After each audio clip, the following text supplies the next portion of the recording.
जोरदार नारों के साथ पुष्कर सिंह धामी जी, पुष्कर सिंह धामी जी।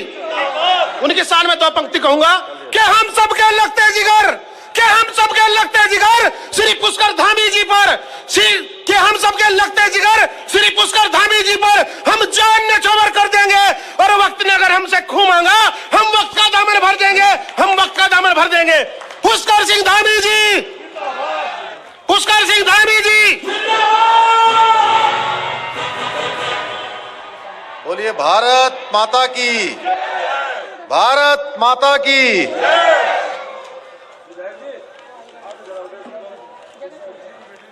रवि कृषक महोत्सव विधानसभा क्षेत्र झबरेड़ा में आज के इस जन मिलन कार्यक्रम में इस क्षेत्र के हमारे लोकप्रिय विधायक, जुझारू विधायक जो लगातार इस क्षेत्र की समस्याओं के लिए ईमानदारी से प्रयास करते हैं, ऐसे हमारे आदरणीय देशराज कर्णवाल जी, हमारे बगल के क्षेत्र के लोकप्रिय विधायक, मेरे मित्र जो लगातार जनता के लिए संघर्ष करते हैं, भाई संजय गुप्ता जी, ज्वालापुर क्षेत्र के लोकप्रिय विधायक आदरणीय सुरेश राठौर जी, रानीपुर क्षेत्र के लोकप्रिय विधायक आदरणीय आदेश चौहान जी, पूर्व विधायक आदरणीय यशवीर सिंह चौधरी जी, नगर पालिका अध्यक्ष नगर पंचायत भाई मानवेंद्र सिंह जी, महिला नेत्री बैजंती माला जी, प्रदेश प्रवक्ता भाई सुशील त्यागी जी, नगर पालिका अध्यक्ष भाई अमरीश गर्ग जी, रुड़की के महापौर भाई गौरव गोयल जी, अध्यक्ष सुबोध शर्मा जी, शुभम गोयल जी, डॉक्टर गौरव चौधरी जी, जोश सिंह जी, मंडी परिषद की चेयरमैन मधु सिंह जी, सचिन झबरेड़ी जी एवं सम्मानित मंच एवं दूर दूर से आए हुए, और मुझे बताया गया है कि आप सब लोग आज प्रातःकाल 11 बजे से यहाँ पर बैठे हुए हैं। ऐसे बड़ी दूर दूर से आए हुए सभी हमारी माताएं, बहनें, बड़े बुजुर्ग, मेरे नौजवान साथियों, प्यारे बच्चों, उपस्थित पत्रकार मित्रों, छायाकार बंधुओं, मैं सबसे पहले तो आप सबकी इतनी बड़ी संख्या में उपस्थिति देखकर अभिभूत हूं। मैं दोनों हाथ जोड़कर अपना शीश झुकाकर आप सबको नमन करना चाहता हूं, सबको प्रणाम करना चाहता हूं। भाइयों एवं बहनों, आज पूरा देश मोदी जी के नेतृत्व में लगातार आगे बढ़ रहा है। आज पूरी दुनिया के अंदर भारत का मान, सम्मान और स्वाभिमान बढ़ाने का काम कोई कर रहा है तो भारत मां का लाल नरेंद्र भाई मोदी कर रहे हैं। आज चाहे आदि गुरु शंकराचार्य जी की तरह पूरे देश को एक सूत्र में पिरोने की बात हो, या देश की एकता की बात हो, देश को एकीकरण करने की बात हो, चाहे कश्मीर के अंदर से धारा 370 समाप्त करने की बात हो, या अयोध्या के अंदर राम मंदिर का निर्माण हो, अगर किसी के नेतृत्व में हो रहा है तो भारत मां के लाल नरेंद्र भाई मोदी के नेतृत्व में हो रहा है। चाहे आज दलितों, शोषितों एवं वंचितों या गरीबों की लड़ाई हो, या उनको हक दिलाने का काम हो, या पंडित दीनदयाल उपाध्याय जी की तरह अंतिम छोर पर खड़े हुए व्यक्ति, जो समाज के अंतिम छोर में खड़े हुए व्यक्ति हैं, उन तक भी अगर शासन एवं सुविधाएं पहुंचाने का काम, उनको योजनाएं देने का काम अगर कोई कर रहा है तो भारत मां के लाल नरेंद्र भाई नेतृत्व में आज ये काम आगे बढ़ रहा है। भाइयों बहनों, आज किसानों के लिए बहुत सारी योजनाएं केंद्र की सरकार चला रही है। माननीय प्रधानमंत्री जी का विजन है, माननीय प्रधानमंत्री जी का संकल्प है कि आने वाले समय में हमारे सब किसानों की आय दुगनी होनी चाहिए। उसको लेकर वो लगातार काम कर रहे हैं। कल ही आपने देखा होगा, देश के अंदर 21,000 करोड़ रुपया किसानों के सीधे सीधे खातों में किसान सम्मान निधि के माध्यम से, उनके डीबीटी के माध्यम से उनको दिया गया है। चाहे सॉइल हेल्थ कार्ड की बात हो, चाहे किसानों की आय दुगना करने के लिए नए नए अनुसंधान हो, हर क्षेत्र में आज माननीय प्रधानमंत्री जी के नेतृत्व में सरकार काम कर रही है। तमाम योजनाएं आज केंद्र की चल रही हैं। मैं जब आते आते सुन रहा था, यहां से मंच से भाषण चल रहा था। आज एक योजना पूरी दुनिया के अंदर जो सबसे बड़ी योजना है स्वास्थ्य के क्षेत्र में, आयुष्मान भारत योजना, ये ऐसी योजना है, इस योजना के माध्यम से आज केवल उत्तराखंड के अंदर पिछले 2 सालों में 4 लाख से भी ज्यादा लोगों को सीधे सीधे इस योजना का लाभ मिल चुका है। और ये योजना हर किसी को इस बात की सुरक्षा की गारंटी देती है कि अगर आप बीमार होंगे तो आपको 1 साल के अंदर 5 लाख रुपए तक का इलाज भारत की सरकार अवश्य रूप से देगी। यानी कि सुरक्षा का एक कवर देने का काम अगर किसी ने किया है तो भारत मां के लाल नरेंद्र भाई मोदी ने किया है। आज से पहले कभी किसी ने सोचा भी नहीं था, देश की आजादी के इतने सालों के बाद, देश की आजादी के जिन्होंने लगातार 60 वर्षों तक इस देश के अंदर शासन किया है, आप सब जानते हैं एक पार्टी का शासन रहा है। देश के अंदर 60 वर्षों तक एक पार्टी का शासन रहा है और वो भी एक परिवार का शासन रहा है। इस परिवार के लोगों ने कभी स्वास्थ्य की, कभी शिक्षा की, कभी गरीबी को हटाने की कभी कोई योजना लेकर नहीं आए। अगर उन्होंने देश के अंदर कोई काम किया तो केवल और केवल इस बात पर काम किया कि कैसे उनके निजी हित सधेंगे, कैसे उनके अपने व्यक्तिगत फायदे होंगे, कैसे सत्ता उनके सुख का कारण बनेगी। लेकिन आज जब से देश में नरेंद्र भाई मोदी के रूप में एक कर्म योगी का शासन आया है, एक कर्म योगी के हाथ में सत्ता आई है, तो ये सत्ता लोगों की सेवा करने का साधन बन चुकी है। एक एक व्यक्ति को इलाज देने का काम हो रहा है। हर माता बहन को उज्ज्वला योजना के माध्यम से उसके आंख के आंसू पोंछने का काम भी अगर किसी ने किया है तो नरेंद्र भाई मोदी की सरकार ने किया है। हर किसी को शौचालय देने का काम किसी ने किया है तो नरेंद्र भाई मोदी की सरकार ने किया है। आज प्रधानमंत्री आवास योजना हो, स्वामित्व योजना हो, न जाने कितनी योजनाएं हो, वन नेशन वन कार्ड की योजना हो, नमामि गंगे की योजना हो, हर योजना के माध्यम से, और उन्होंने जितनी भी योजनाएं चलाई हैं वो योजना कुछ एक लोगों को ध्यान में रख के नहीं चलाई है। जो योजना उन्होंने चलाई है वो योजना समाज के अंतिम छोर में खड़े हुए व्यक्ति के जीवन में परिवर्तन लाने के लिए, उसके जीवन को आगे बढ़ाने के लिए उन्होंने इन योजनाओं को शुरू किया है। और मैं सच बताऊं, आज चाहे धार्मिक उत्थान की बात हो, चाहे सांस्कृतिक उत्थान की बात हो, चाहे हमारी संस्कृति के उत्थान की बात हो, चाहे किसानों के उत्थान की बात हो, चाहे गरीबों के उत्थान की बात हो, महिलाओं बुजुर्गों के उत्थान की बात हो, समाज के हर वर्ग के लिए अगर किसी ने काम किया है तो हमारे देश के प्रधानमंत्री नरेंद्र मोदी जी ने किया है। आज से पहले कभी किसी के ध्यान में नहीं आया कि गरीबों के लिए ये योजना बननी चाहिए, माताओं बहनों के लिए ये उज्ज्वला योजना आनी चाहिए। आखिर इलाज का क्या होगा? इन सारे क्षेत्रों में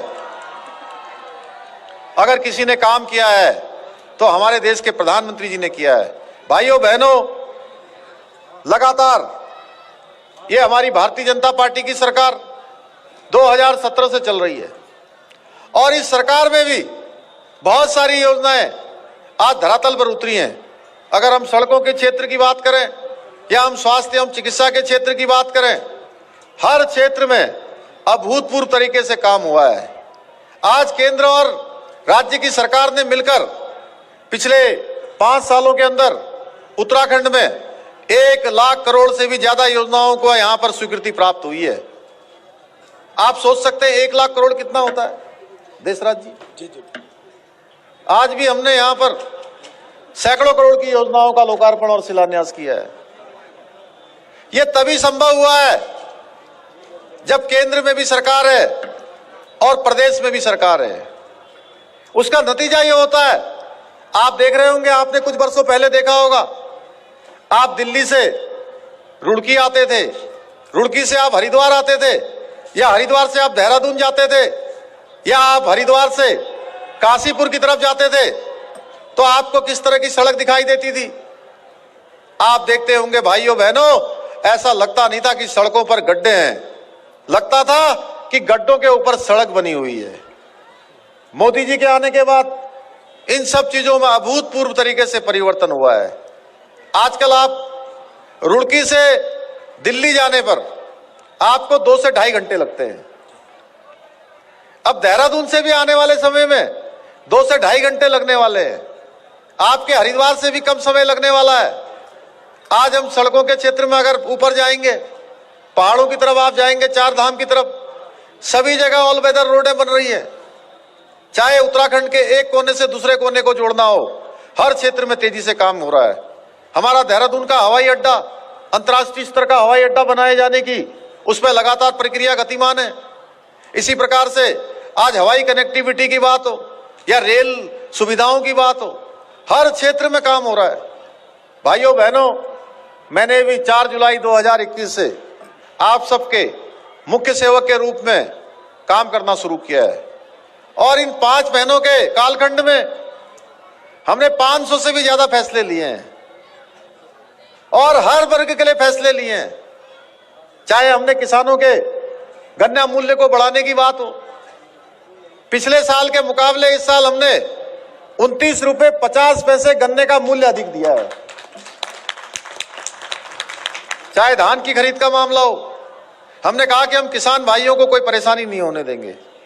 हमारी आंगनबाड़ी बहनें हो, आशा बहनें हो, उपनल के कर्मचारी हो, भोजन माताएं हो, पीआरडी के जवान हो, या हमारे वृद्धावस्था की पेंशन देने वाले हमारे बुजुर्ग हो, हमने कल ही अपनी कैबिनेट में उनका भी 1400 रुपए प्रतिमाह हमने जो है पेंशन जो है बढ़ाई है।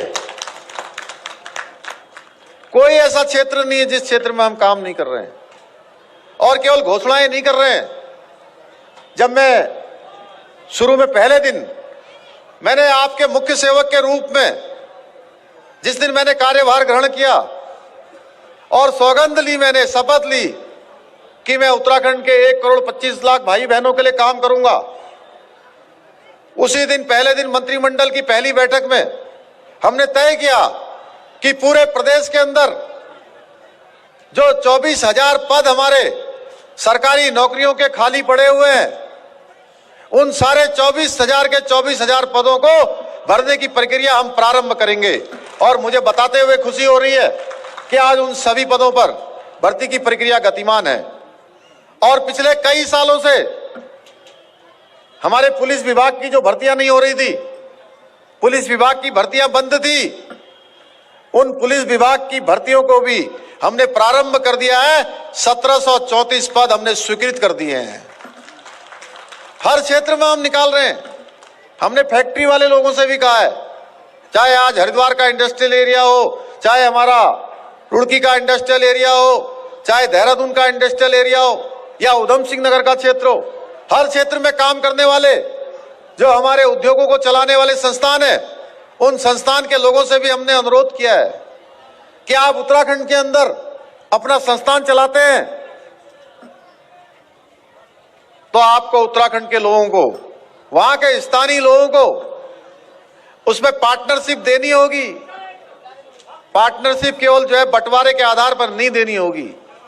हमारे नौजवान, हमारे युवा, हमारे बेरोजगार भाई, उनको आपको अपने यहाँ रोजगार से जोड़ना होगा, जिससे उनको ये महसूस हो कि ये फैक्ट्री उनके क्षेत्र में लगी हुई है, उसमें उनका भी योगदान है, वो भी उसमें सहयोगी है। आज स्वरोजगार को बढ़ाने के लिए हम काम कर रहे हैं। बहुत सारी योजनाओं में हमने जगह जगह पर मुख्यमंत्री स्वरोजगार योजना हमने शुरू की है, मुख्यमंत्री नैनो योजना शुरू की है, रोजगार के मेले जगह जगह पर लगा रहे हैं।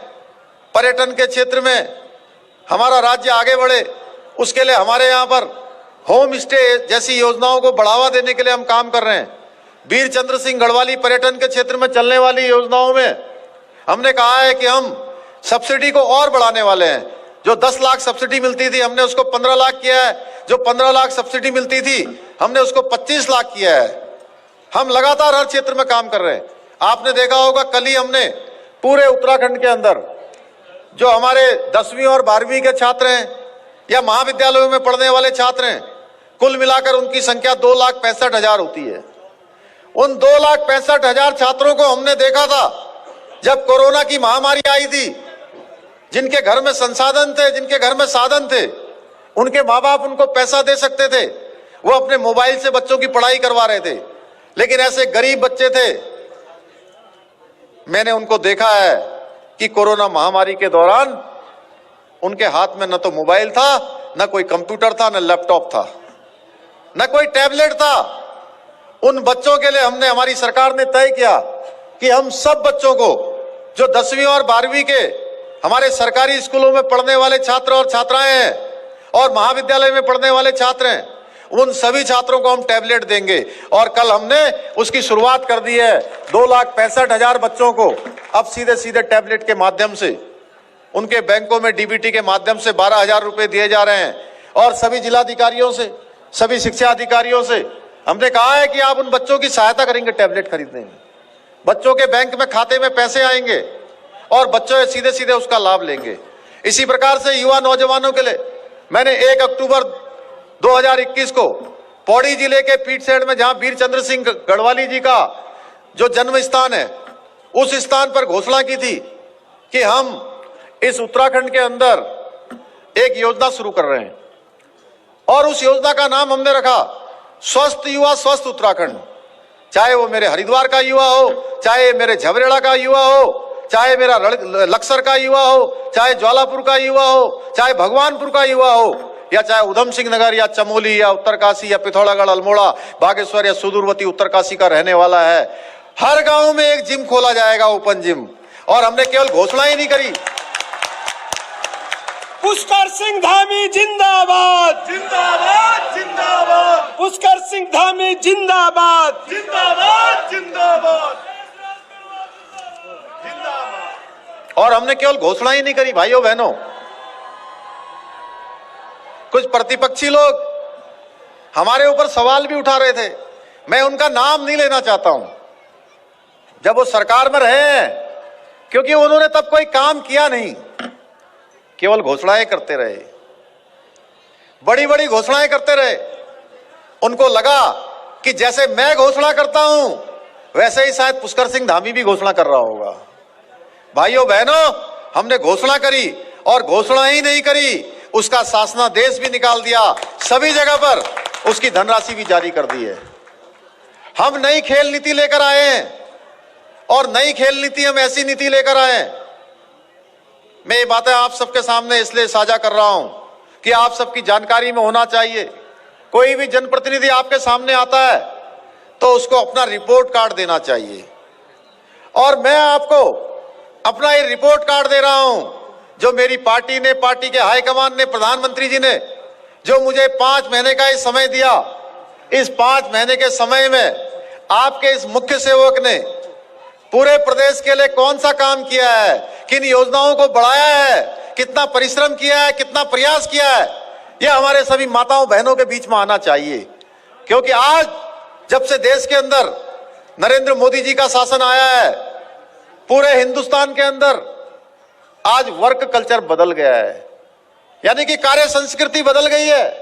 हमारे चौधरी साहब भी यहां बैठे हैं, कहां गए, बैठे हैं, हमारे मधु सिंह जी बैठी हैं, हमारे सुरेश राठौर जी बैठे हैं, झबरेड़ा वहां के ज्वालापुर वाले, संजय गुप्ता जी बैठे हैं, आदेश चौहान जी बैठे हैं, सब जानते हैं।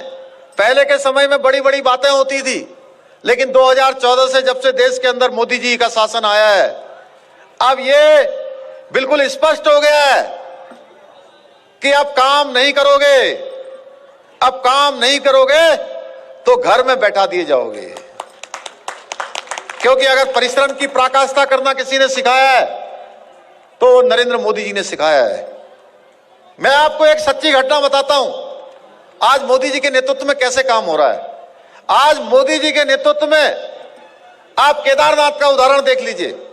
केदारनाथ के अंदर क्या हुआ, जब 2013 में आपदा आई थी तो केदारनाथ पूरी तरह से तहस नहस हो गया था। भगवान केदारपुरी पूरी तरह से तहस नहस हो गई थी। शंकराचार्य जी की जो समाधि लगी हुई थी, वो शंकराचार्य जी जिन्होंने देश को एक सूत्र में बांधने का काम किया था, पूरब से लेकर पश्चिम और पश्चिम से लेकर उत्तर और दक्षिण से लेकर पश्चिम तक उन्होंने एक सूत्र में बंधाने का काम किसी ने किया था तो आदि गुरु शंकराचार्य जी ने किया था। उसके बाद अगर कोई देश को एक करने का काम कर रहा है तो हमारे देश के यशस्वी प्रधानमंत्री नरेंद्र मोदी जी कर रहे हैं। आप केदारपुरी का देखिए आज कैसे कायाकल्प हो गया है। बद्रीनाथ धाम का कायाकल्प होने जा रहा है। 250 करोड़ की योजनाएं वहां के लिए स्वीकृत हो गई हैं। मास्टर प्लान बद्रीनाथ का बन गया है। और मैं मुख्यमंत्री परिषद की बैठक में अभी वाराणसी गया था और वाराणसी में मैं आज से पहले 2002 में बनारस गया था। तब का वो विश्वनाथ भगवान का वो परिसर, वहां गंगा जी की तरफ जाने के लिए कोई रास्ता नहीं होता था। आज मंदिर के अंदर जाने के लिए एक सकरी सी गली हुआ करती थी, भगवान महादेव का ज्योतिर्लिंग, और उस ज्योतिर्लिंग के अंदर जाने का रास्ता नहीं था। कोई भगवान भोले का भक्त अगर जल लेकर भगवान विश्वनाथ जी में अर्पित करना चाहता था तो उसको सीधे जल लाने का भी कोई रास्ता नहीं था कि गंगा जल लाकर भगवान विश्वनाथ जी को अर्पित कर पाए।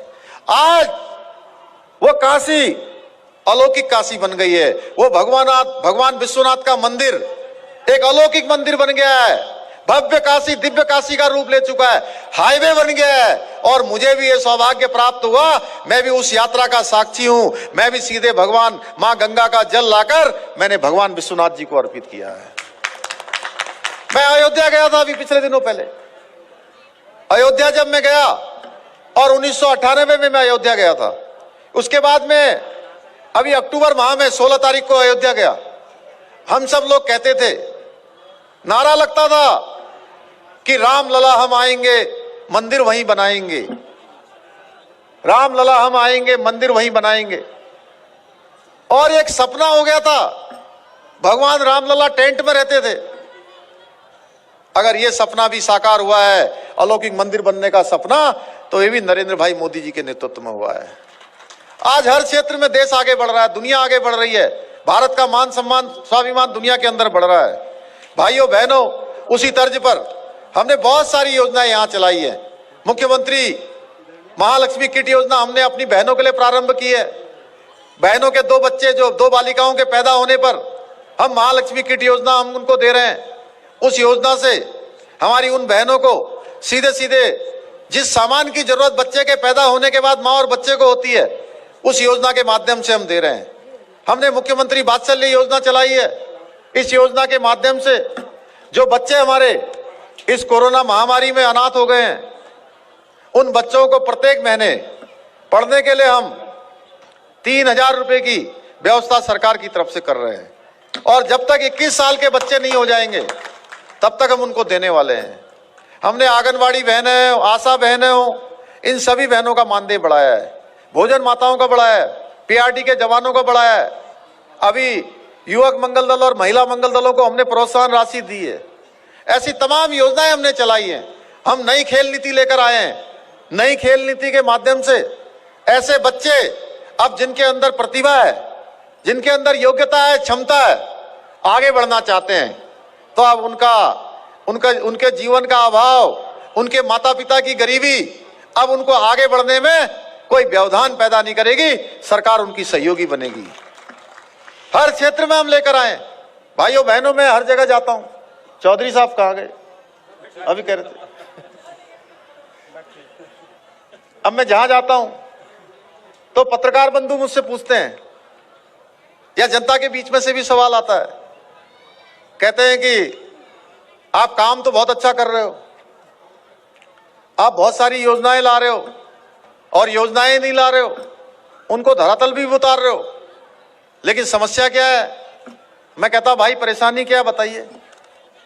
तो कहते परेशानी ये है कि आपको समय बहुत कम मिला है। अब मैं उनसे कहता हूं कि जितना समय पार्टी ने दिया है, जितना समय आप सबके आशीर्वाद से मिला है, मैं उसका एक एक पल और एक एक क्षण अपने उत्तराखंड के 1,25,00,000 भाइयों बहनों को समर्पित कर रहा हूं। अगले 5 साल भी आपके भाइयों बहनों, मैंने कोशिश की है जितना भी समय मुझे मिला है उस समय का सदुपयोग करूं, आपके लिए योजनाओं को लाऊं। बहुत सारा ढांचा है, उस ढांचे को दुरुस्त कर रहे हैं, मशीनरी को ठीक काम पर लगा रहे हैं। हमने नारा दिया था, हमने एक मंत्र लाए थे, सरलीकरण का मंत्र, समाधान का मंत्र और निस्तारण का मंत्र। 3 मंत्रों के आधार पर हमने सरकार चलाने का प्रयास किया है।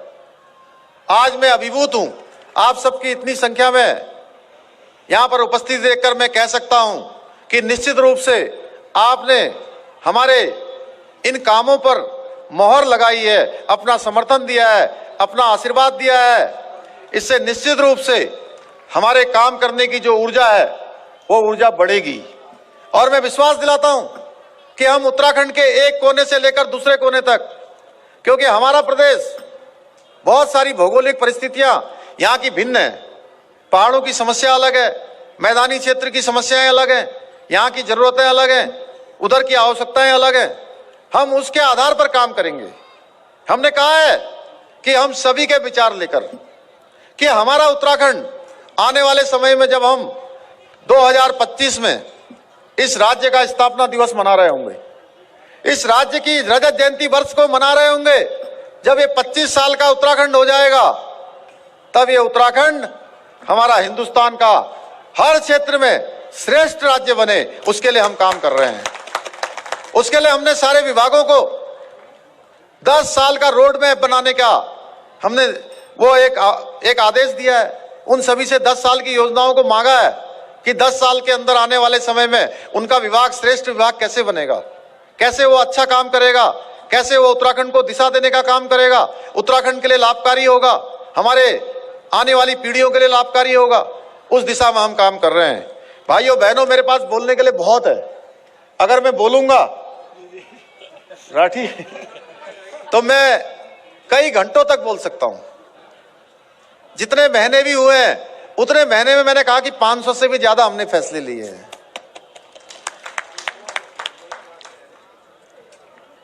मैंने पहले ही आपको बताया, गन्ने के मूल्य में हमने पिछले वर्ष की तुलना में 29 रुपए 50 पैसे प्रति कुंटल की हमने वृद्धि की है।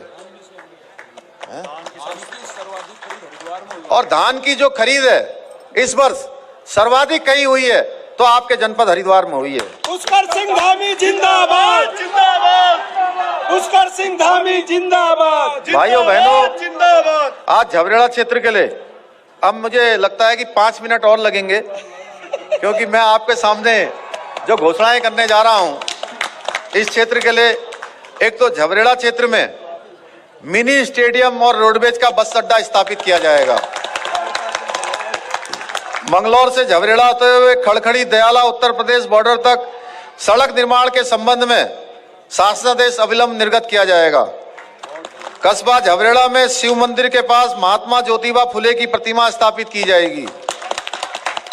ग्राम सालियर में हाईवे के समीप एक तिकोना आइलैंड और संविधान निर्माता बाबा साहब डॉक्टर भीमराव अंबेडकर की प्रतिमा स्थापित की जाएगी। मंगलौर झबरेड़ा मार्ग पर स्थित तिकोना मंगलौर देवबंद रोड पर मंडी तिराहे के समीप एक तिकोना आइलैंड पर NHI की NOC मिलने के उपरांत पंडित दीनदयाल उपाध्याय की प्रतिमा स्थापित की जाएगी। झबरेड़ा के समीप भक्तोवाली गेट के सामने पुलिया और मौजूद स्थल ग्राम पंचायत भक्तोवाली अथवा नगर पंचायत झबरेड़ा के अंतर्गत संत शिरोमणि श्री रविदास महाराज की मूर्ति स्थापित की जाएगी। ग्राम पनियाला में मिनी स्टेडियम बनाया जाएगा। झबरेड़ा के अंतर्गत एक मिनी फायर स्टेशन स्थापित किया जाएगा। नगर पंचायत झबरेड़ा मंगलोर रोड पर रविदास मंदिर से सीला खाले तक नाला निर्माण कार्य किया जाएगा। फुहाना झबरेड़ा गुरुकुल मार्ग का नाम अंबेडकर मार्ग किया जाएगा। मंगलौर देवबंद मार्ग का नाम चौधरी चरण सिंह मार्ग किया जाएगा। मंगलौर झबरेड़ा सहारनपुर मार्ग का नाम स्वतंत्रता संग्राम के आंदोलनकारी राजा विजय सिंह के नाम से किया जाएगा। आसफ नगर इकबालपुर का नाम हमारे मिजाइल मैन जिन्होंने विजन 2020 हमारे सामने रखा था, एपीजे अब्दुल कलाम के नाम से किया जाएगा। झबरेड़ा में नगर निगम शिवपुरी रुड़की के अंतर्गत सरकारी जमीन पर प्रेस क्लब बनाया जाएगा। आजाद पनियाला रोड का नाम पंडित दीनदयाल उपाध्याय मार्ग किया जाएगा। ग्राम डेलना में अंबेडकर पार्क बनाया जाएगा। सलेमपुर में कृष्णा नगर में पानी के निकास का समाधान किया जाएगा। झबरेड़ा में लाइब्रेरी का निर्माण कार्य किया जाएगा। किसानों का मंडी शुल्क निर्धारण के संबंध में इसका परीक्षण किया जाएगा जल्दी ही। अभी मधु सिंह जी ने भी मुझे कहा है, अन्य लोगों ने भी, सभी जगह से बात आई है, उत्तर प्रदेश की तर्ज पर इसका परीक्षण करवाकर उस पर कार्रवाई की जाएगी। पुष्कर सिंह धामी जिंदाबाद। किसानों की कटी हुई आरसी समाप्त किए जाने के संबंध में विचार किया जाएगा। पुष्कर सिंह धामी इसके साथ जिंदाबाद। साथ नगर पंचायत अध्यक्ष श्री मानवेंद्र सिंह के आग्रह पर रविदास मंदिर से सीला खाले तक नाला निर्माण की स्वीकृति एवं जियो जारी किया। इसका जियो जारी हो गया है और जल्दी ही जो है आप सबका इस पर कार्य प्रारंभ किया जाएगा। आप सभी का बहुत बहुत धन्यवाद। आप सब इतनी बड़ी संख्या में आए, आपने अपना आशीर्वाद दिया। मैं आप सबसे अनुरोध करता हूं कि आप सबका आशीर्वाद माननीय प्रधानमंत्री जी को जिस प्रकार से 2014 में मिला है, 2019 में मिला है, आगे भी इस राज्य के विकास के लिए, इस झबरेड़ा क्षेत्र के विकास के लिए आपका आशीर्वाद सदैव बना रहेगा। मैं आप सभी का धन्यवाद करता हूं। साथ में यहाँ पर हमारे सभी लोगों ने कहा है कि यहाँ पर महिलाओं छात्राओं के लिए डिग्री कॉलेज नहीं है, उसके संबंध में भी आगे कार्रवाई की जाएगी। बहुत बहुत धन्यवाद। माननीय मुख्यमंत्री जी, आप